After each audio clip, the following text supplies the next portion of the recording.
Hi, I'd like to spend a few minutes talking about Advanced Plus English Community to explain what it is, because I think many people don't know, and they've been asking me questions. First of all, let me introduce myself in case you don't know who I am. I'm Steve Ellis. I'm a British English teacher.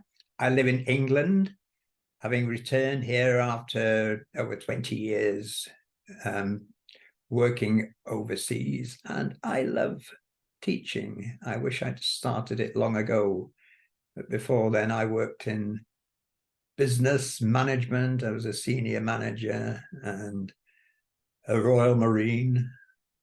Not that that's anything to do with English, but it does help me with some confidence sometimes. Anyway, I run Facebook groups. I say I run, I'm very much involved in three. Two are my own, which are English Superior and Cambridge English. The other one is run by Laurelie Bergin Rando, which is English Proficiency Exclusive, sorry, C2 Proficiency Exclusive. Laurelie is another British teacher. She actually comes from the town where I live in, Banbury, England, and she's very experienced and Cambridge examiner as well. So I help her with admin on her site, and she helps me with the Cambridge C1, C2 site as well. We're great friends and colleagues, and we enjoy discussing our jobs and discussing English. And we both get very frustrated about the same thing, because between us in our groups, we have about 20,000 members, and the groups have grown rapidly. But active participation is, ooh. You know, I have this joke that I think that some people join these groups, and I can see this, I see that they join other groups as well, thinking, oh, I'm learning English. I've joined a group. Somehow it's all going to rub off on me. You know, I learn by osmosis. No, you have to take part. You have to be active. It's not just going to come to you. It's the same thing with these horrible PDF downloads that we see. Download this PDF. I'm interested. What? You'll never read it. Some of them are probably quite crap. You don't know where they come from. They've probably got a virus. And I have some PDFs which I can share as well. They come from reputable sources. And I actually paid for them, which I can share and intend to share as part of the community. So yeah, we get frustrated. And that is one of the reasons that I've created Advanced Plus English Community. Because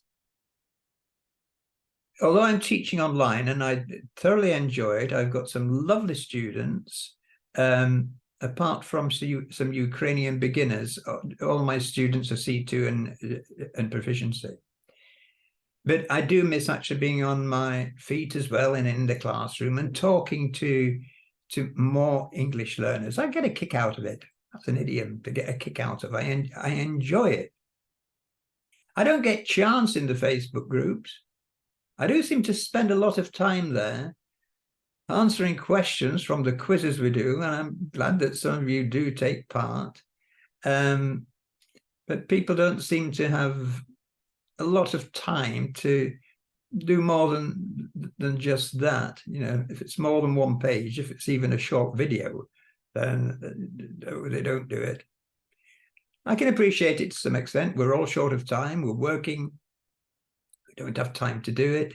But at the same time, people profess a desire to learn English? How can I get to C1 level? How can I get proficiency? Well, you can't if you don't do anything about it, you know, and you certainly can't if you're not speaking English.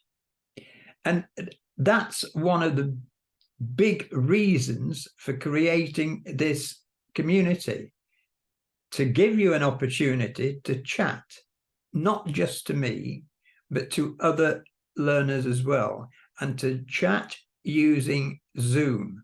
And I'll explain how that will work in a minute. I do see in the chat rooms people trying to use them, but they go in and there's no one around, or sometimes there are a few people around. And the conversation goes along the lines of, hello, how are you? I come from, where do you come from? How's the weather with you today? I mean, it's not terribly stimulating, and it's not really practicing very much. And then one or two of you say, I want a speaking partner. Can you get in touch? I don't know how that works. But really, I don't think, at least you're trying, but I don't think it does much. And I think a video platform where you're able to interact, like using Zoom, is going to be better. Now, that's not the only thing that Advanced Plus English is about. I'll tell you more in a moment. Let me tell you how the Zoom chat will work here. If you're a member, then what I will do is to create Zoom chats. I may have fixed times for them, I may not. I may just do them ad hoc. Ad hoc is Latin. It means at various intervals, you know, when I feel like them, when I'm available, when I'm not teaching, when I'm not using Zoom. But they'll be very frequent, and I will tell members when Zoom is there. Okay, once it starts, it doesn't mean that I'm going to be there all the time. I may decide I've got other things to do, I'm busy, but I will leave it running.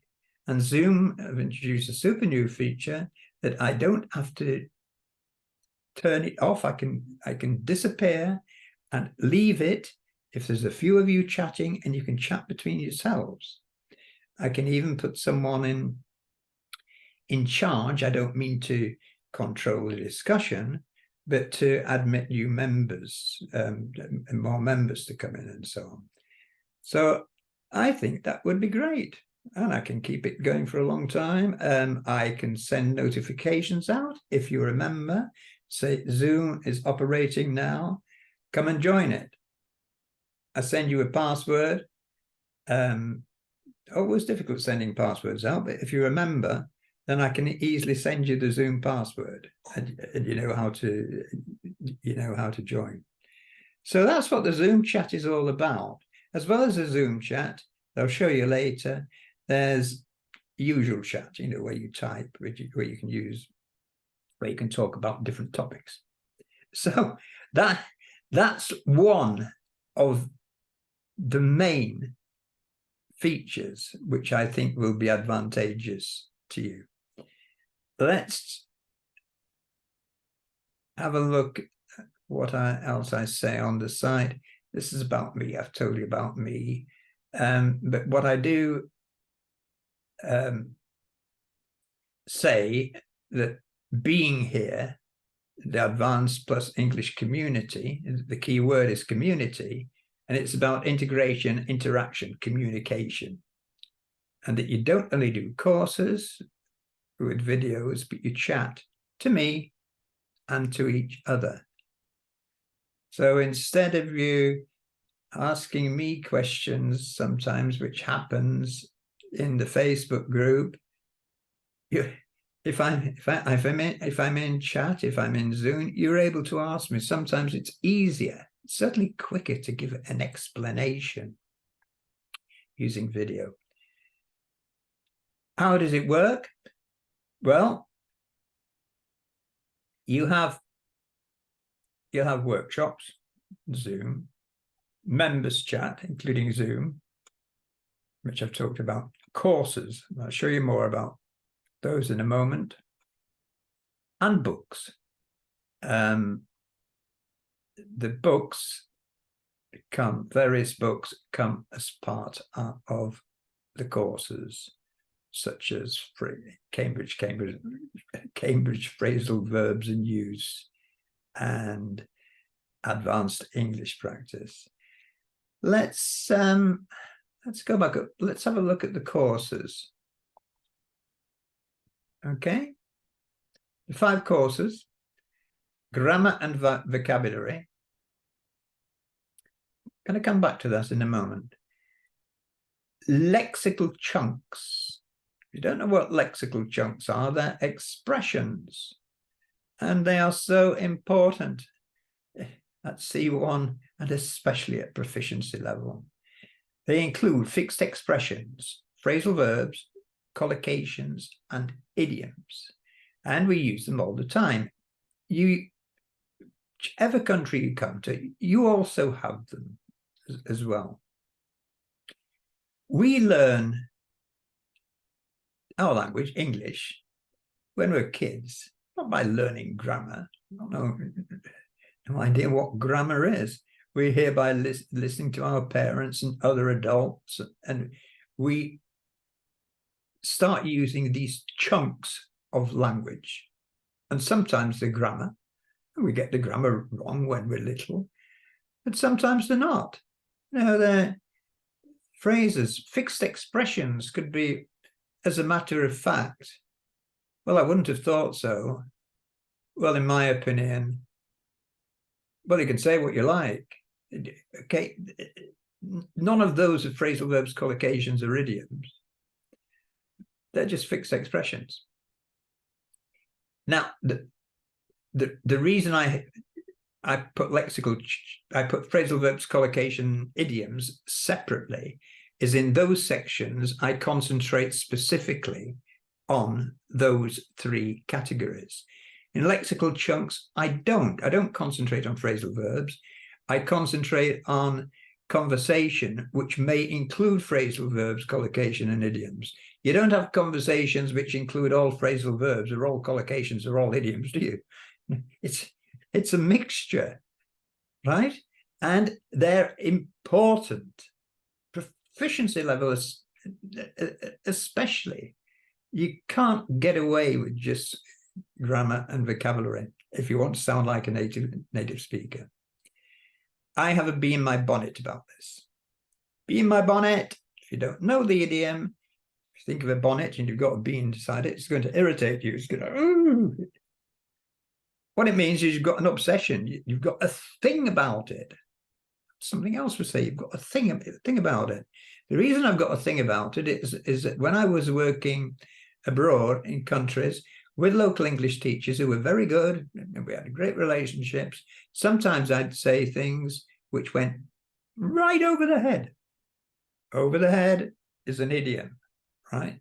Means they didn't understand. They didn't always acknowledge they didn't understand, but I had to be careful about the way that I spoke and not use them so that people would understand me. So yeah, there we are. Phrasal verbs, terribly important. We use them all the time. It's to do with the history of the English language. I won't go into it because we have Scandinavian influence, the Anglo-Saxon influence, and then the French, and these verbs came from different sources. Okay, phrasal verbs are important, and of course, phrasal verbs. One phrasal verb can mean different things. To get along is easy, isn't it? I get along with her. I get along with him. I get along with my schoolmates. Supposing I said to you, "Get along with you." Huh? does that mean? It means I don't believe you, or I'm impatient with you. You can say it jokingly as well. Get along with you. You know, so much depends on tone, on the way, your tone of voice and the way that you're speaking. One which I did on Facebook, using the verb to put, is to put someone up for the night. Give them accommodation for the night. Yeah, don't worry, I can put you up for the night. Now, I've got a spare room, I've got a sofa. But be wary. Don't say, yes, I'll put up with you for the night. To put up means to tolerate. Don't worry, I'll tolerate you for the night. Actually, we could say that because we'd say it jokingly. Oh, I suppose I can put up with you for the night. Come on, we'll have a few glasses of wine together in that way. Yeah, we tend to joke with each other a lot. We rib each other, tease each other. Rib, you know, the ribs. If you rib someone, you're teasing them. Collocations, hugely important. You know, if you looked out of the window and it's raining, you said, "Oh gosh, it's big rain outside." No, it's heavy rain outside. Words which go together, they can make a big difference to you sounding natural. And idioms, yeah, there are some very obscure ones. There are some very common ones. There are some which we don't use very much. Like, it's raining cats and dogs, which tends to be a very well-known idiom. It's one I actually hate, actually. I had a headmaster in a Turkish school who couldn't speak a word of English, but he used to collar me in the school when it was raining and take me to the door and show me the heavy rain. He said, "Steve, it is raining cats and dogs." Yeah, I use another idiom, expression there, to collar me. To collar me. This is my collar. It didn't actually get hold of me like that. That's what it means to collar you. It does mean to grab hold of you, to grab your attention. So yeah, idioms, we love using them. Students love to learn them, but you've got to be wary here, because you get one word wrong and they sound foolish, they don't sound right. It's better to concentrate on being familiar with them. You need to do it, but don't attempt using them unless you're confident. Take over the moon. Did I mention that one earlier? I'm over the moon means I'm very happy. I'm thrilled. I'm thrilled to bits, we say. I'm thrilled to bits. I passed my exam. I'm over the moon. That's great. Yeah. But if you said, I passed my exam, I'm going over the moon, it's not right. You just say, I'm over the moon, or I feel over the moon. So idioms. Now, grammar and vocabulary. Let's do a take me there. In the grammar and vocabulary section, there isn't a separate grammar test in Cambridge Advanced, and this CAE. It assumes that you know grammar, you know all the tenses well, because you will have learned them at B2 level, at FCE, First Certificate in English level. And there are only so many tenses and so many things that you can do with those tenses. So you should know them. Now, yes, there are different ways of using the grammar, which you learn for advanced and proficiency English, and you need to know them.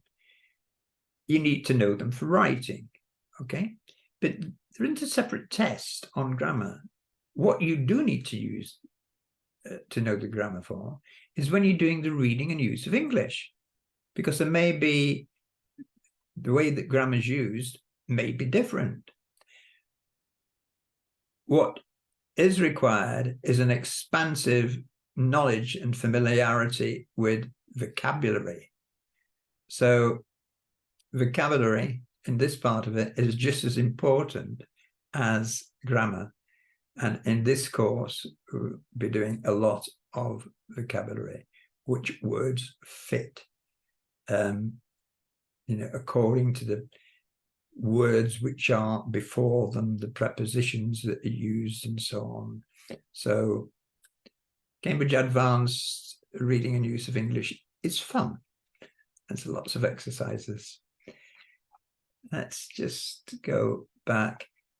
In all these courses, it's not just a case of a lecture and a video. There are also exercises as well, and I'll be introducing more each month, and also listening exercises, and also voiceover podcasts is the word I'm searching for. So a lot of content there, and I'm trying to make it as interactive as possible. So it's not just like a YouTube video, and they may be less sophisticated than YouTube videos, because I know who you are, my learners. Right, let's, so all we have to say there. Let's go to community. This is your community. And I've created several sections based on the courses, which you can use. You can talk about those, you can ask me questions, you can ask each other questions, you can discuss them, discuss things which have been in the courses. Just have general chats about it. There's a general chat section. You can suggest categories and topics you'd like to talk about, okay? It's yours to use as you can, and this is where you type and chat as you're doing the chat groups in the Facebook groups, which not so many of you use anyway. But the great thing is, as I said at the beginning, is you've got video, and I told you how I'd use the video, and it will be open a lot of the time so that you can really practice, because speaking to each other, speaking to me when I'm there, I can't be there all the time, is going to be the best way of learning. Now, I'm not there doing video chat in the Facebook groups. I'm there a lot, I'm answering questions, but I'd be able to help you very much more if we were using Zoom. To join the Zoom chat, once you remember, when I'm doing a Zoom chat, I'll be sending you out the Zoom link and alerting you as to when Zoom chat is taking place. So that's about it. I've spoken a little bit longer than I intended. But then I often do. I go off at tangents sometimes. Do you know what that means? To go off at tangent. I asked this so many times and people don't seem to know. To go off at a tangent, it's a mathematical expression, a tangent from geometry. It's like going off at a right angle. You're talking about something else comes to your mind, and you start talking about that. My students usually find it quite useful, because one thing leads to another. So there may be a phrase, and we talk about that phrase, and then that leads on to another one, and eventually we come back to the subject we were talking about. English is great that way, because there are so many interlinked topics. It's fun. Yeah, you can probably tell I enjoy teaching. I enjoy chatting. I enjoy getting to know my students. I like to have a bit of fun. Okay, I like to have a lot of fun. In fact, it shouldn't be serious. Of course, it's serious learning, but we don't take it all with a gloomy expression. We have fun as we go along. So come and join Advanced Plus English and come and have some fun instead of sitting there at home watching Netflix or whatever. I'm joking. I know that most of you are working very hard as well.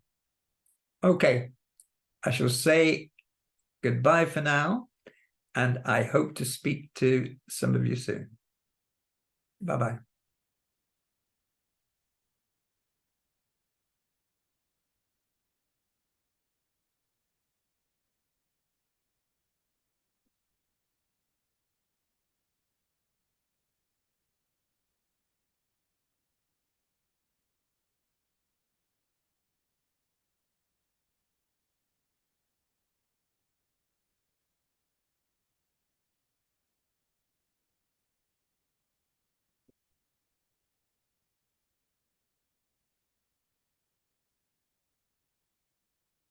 Okay, I shall say goodbye then, and I hope to see some of you soon.